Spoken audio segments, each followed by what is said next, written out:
Raptus Real Estate, and special guest Savvy. Welcome to the little short on the 12th of November 2025.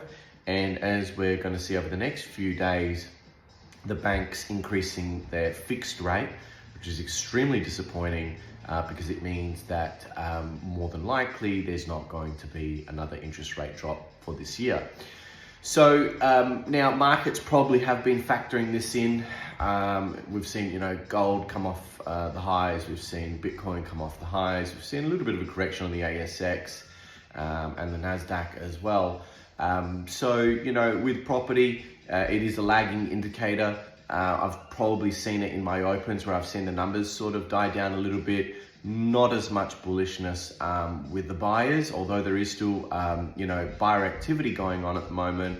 I certainly saw the data pulling back a little bit where properties were just sort of sitting there for a couple of weeks whilst, the economic data had come out. And then we've seen another flurry of properties being hitting the market and, people trying to sell and settle before Christmas.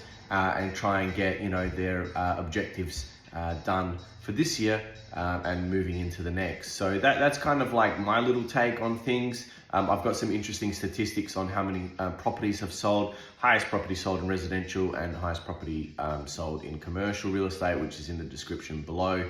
I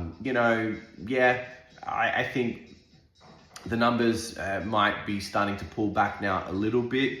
But that being said, that is still good for sellers because properties, when there's limited supply and demand is high,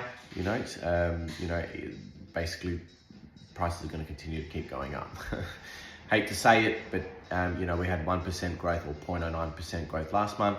So it'd be interesting to see what happens again this month, but I'm betting on a positive month for November. Let's see how we go, and sitting at around 6% per annum for Adelaide growth for houses this year. All right, we'll catch you on the next one. Savvy's extremely interested and looking forward to her walk this morning. Take care. Catch you on the next one. Bye.